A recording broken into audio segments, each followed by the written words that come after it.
In this video, we're going to talk about the unique opportunity available to hosts, rental arbitrage, anybody who's a property management company.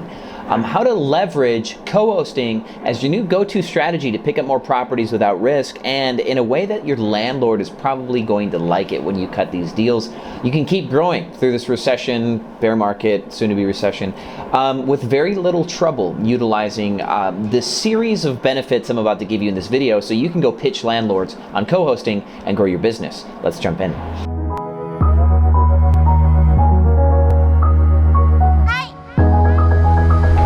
Welcome back, Airbnb family. So I needed to get out of the house, so I'm on my balcony, right, having a coffee as per usual.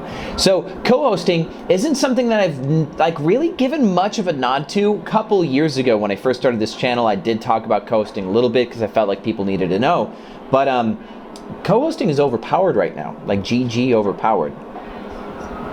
My best friend Sean Ray called me out for playing StarCraft, and I can finally admit to you guys that I am addicted to video games again. I beat Pokemon Go addiction, and now I'm playing StarCraft because I'm stuck at home. But let's talk about co-hosting. Let's not talk about that. So co-hosting is where you go and have an agreement with a landlord where the landlord is technically the host. The property owner is also the host, and then you just co-host. You help them manage their property short term. And there are some key advantages here. I'm going to give you some tips too, like some don't do this, don't do that kind of stuff if you can get these deals closed, because you should be able to. So let's first talk about how to pitch the deal and a couple things you want this deal to look like by the end of it. By the end of this video, you're going to be making some fresh cash with very little downside risk. It's great. Now, a lot of people do co-hosting already, and people who are co-hosting aren't going to lose their shirts. Wait, hold on, plane, sorry. Co-hosting has been around for a while. There are people who have made this kind of their go-to business model already, and those people aren't losing their shirts nearly to the same degree that people who are upside down in arbitrage are, or even the homeowners are. Because if a homeowner can't cover their mortgage, they're upside down. If a rental arbitrage person like me can't cover their rents, we're going to be upside down. Co-hosts, they don't have that downside liability because they don't technically have to pay $1 of mortgage or rent. And for those of you wondering, I am losing money in Houston. Like Houston, we're taking a bath. It sucks. But we're trying to, of course, put as many long-term guests in there as we can to kind of triage that. Dallas-Fort Worth, we're doing good. It's great. Philadelphia has been kind of like average. But now Philadelphia has made short-term rentals illegal for the next little while. So we've already filled one of our properties up with long terms. And we actually just told a building, since it's illegal, let's hibernate our leases. And in a future video, we will talk about all of my negotiations that I'm doing with landlords. Remember, it's all a negotiation, and it's all supposed to be mutual. You need to have a mutual relationship with your landlords. If it's adversarial, you shouldn't be in a deal with them anyway. So, co-hosts, they pick up a property from a landlord, and they manage it for a fee, 15 to 25%. Some people even charge up to 30% management fee, which I think is insane.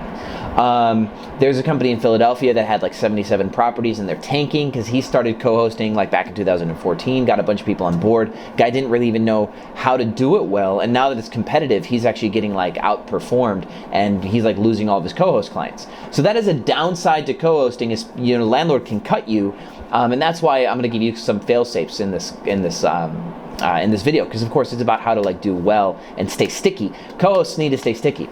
So to get into the pitch, if you're going to approach a landlord and say, hey, I'd like to manage your property for a fee, there's going to be some reasons why they're going to say yes right now, which is really good. The first one, to get them even in the ballpark, because you need to present a landlord with something that kind of snaps them into a range of thoughts that you can then go and sell them from. See, the key to sales is knowing where your client or your customer is and guiding them through the buying stage. So you need to say something to a landlord to get them on the market, because even though Grant Cardone says no interest is a level of interest, Grant Cardone's also the guy who just laid off like half of his people and is scrambling to not look like an idiot right now on YouTube. So you need real, honest, authentic interest from your landlord. So what you're going to tell them is, hey, Mr. Landlord, long-term tenants right now are all or nothing. They either pay you your rent or they don't. The rate of default on rents and mortgages is going to be at an all-time high, so all or nothing is a big risk right now. I want to give you an opportunity where in good months you can make more than a normal renter will pay you, and in your bad months you're still collecting rents. Can we meet and talk about it?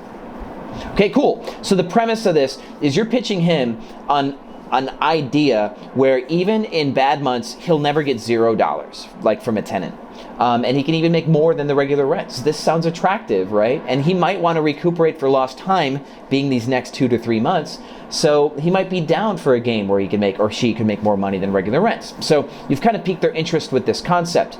And when you talk about it in person, what you're going to explain this portion of it is by renting an apartment out or a home out by the night, you won't ever have 0% occupancy. You may have to lower the rates to something low to get full, but you'll still be contributing $40, $50, $100 at a time towards his base or her base costs. Now, you'll collect a performance fee on top of that, and of course you'll have cleaning fees that are due to the cleaners and stuff like that, but it's by far drastically different than $0. See, if a landlord has 2 tenants that don't pay rent at all, they collect $0 and they still have to pay their mortgages. Even if they do forbearance or deferment, there's still costs associated. So if you can property manage their property for them and they collect even just $1,000 a month in worst case scenario, then you're still getting them $1,000 towards their costs, which is way better than another situation.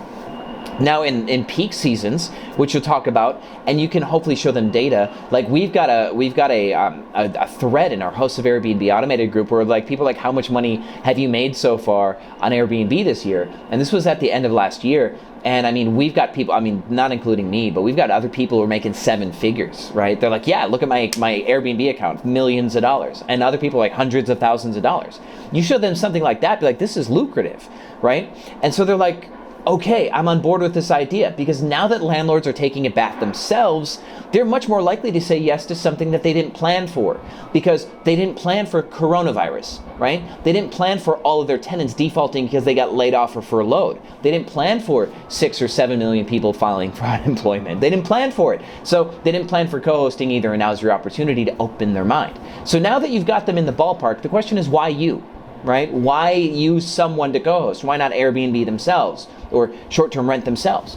Well, now here's your other benefits that you need to pitch this guy or this girl. 1, learning curve. So with a co-host that's a professional, somebody who studied, watched like 100 hours of video on this channel. We probably only have like 30 or 40 hours. We have 300 videos, so we probably have about 30 hours of video on this channel. Somebody who's watched tons of this stuff and of course have been hosting themselves for a while, have a bunch of host friends. You all have a deep knowledge and understanding of the industry already. A landlord will have to like learn as he goes, and it takes time to learn how to properly co-host, how to properly price, and how to set up the property's furniture and fold towels the right way, and to be a cool person, because a lot of landlords aren't really that social, and a short-term rental manager has to be way more social, way more customer oriented. So learning curve, 1. Second, we just talked about is fit. The landlord may not be the right fit for the position. He still wants to take advantage of the opportunity, but he just may not be the person that can deal with guests every day. So they may not want that level of activity. So you gotta hit them first with the learning curve, hit them second with, you may not want to do the work even if you were able to learn it quickly. You may not want to deal with guests every single day. That's why we're here. You want to keep your property passive, so let us take care of the busy aspects and you can keep making it passive. We're just going to handle the financial part, the problem that we spoke about initially, right? So those first 2 things are usually enough. But what's a couple other cool, like what's another feature? Another feature of using a co-host is a co-host can get on Expedia.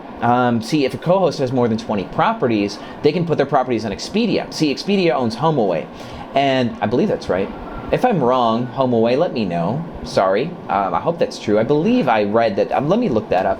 But HomeAway you can get on with any number of properties, but Expedia, there's a 20 property minimum to be on Expedia. But as a co-host, if you have tons and tons of properties, then you can get on Expedia, which increases the exposure that a property can get. A regular landlord can't play in the big leagues without you, which is way cool, right? Another cool reason to use you as a co-host instead of like going at it alone is cost reduction. If you have a lot of properties that you manage, you probably have systems in place, like a housekeeping team. See, we own our housekeeping business, which allows us to get the lowest cost on housekeeping possible, and we sell that housekeeping service to homes that we manage or co-host for, because we do have a small portfolio of co-hosts. Now, we also renegotiated some of our landlord leases to temporarily turn into co-host leases, where they have the right to go back to regular rent if they don't like that new arrangement. So cost reduction, increased exposure, learning curve, the fact that the landlord doesn't want to do it might not want to ever do it because they want to be passive. Those are 4 solid reasons to say yes to you as a co-host. Now, the reason why you need to hit them with these benefits is you're going to have to get them to sign on the line for something that a lot of you don't think is normal or even possible. You're going to take ownership of the listing, and then you're going to pay the landlord out from your listing. The reason. If you can hear those sirens, sorry, balconies, Dallas, you'd be surprised. Dallas is actually surprisingly busy still, even though everybody's like at the stay-at-home order. There's the construction workers building a high-rise next door to here. And people are still doing crimes. You want the landlord to let you create the listing. And so now you've essentially given them a reason to consider you the authority on the topic, and you've pitched them a ton of benefits. Like, there's a lot in it for them. So now they are much more likely to say, yes, cool, whatever you feel like you need to do. See, if a landlord doesn't know the industry, they're much more likely to just go with whatever you say because you're helping them survive this game, right? So now that they're ready to go with what you're coaching them to do, you're going to create the listing, and this is going to serve you in a couple of ways. One, you need to own these listings as an admin in order to use Expedia, so that you're going to pitch them like, I need to do this so we can get you onto Expedia. Low key is you need to make sure that that landlord pays you. So if you control where the money flows, you can make sure that you get your cut and then the landlord gets his cut. Landlord's cool with this because the landlord is typically used to getting cut a check from his tenants anyway. This is just going to be under a different type of income agreement. He's still going to get cut a check by you. So nothing's really changing culturally for them either. And third, you're sticky. You own the listing. You own the reviews. He can't just cut and run and take the reviews and like leave you high and dry. If he wants to leave you, he has to start over. So owning the listing makes you sticky. So as a co-host, own the listing. Like, that's like end all be all. That's how that should go. And this makes sure that you get reimbursed also for expenses. Like if you have to come out of pocket to fix things, like for example, there was a lady who booked one of my clients' homes over Thanksgiving. His stove didn't work, like it broke. We sent somebody out to take a look at it, and they fixed one aspect of the stove, but like multiple parts of the stove broke at the same time because he bought like a fixer-upper house. You buy a bad house, you get bad problems.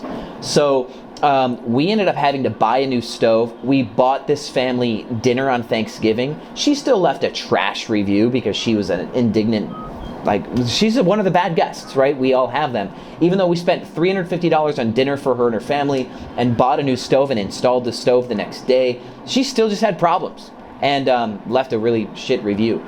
But we had to get reimbursed for those expenses, and if we didn't own that account, then we can't get paid. Like, we can't get paid fast anyway.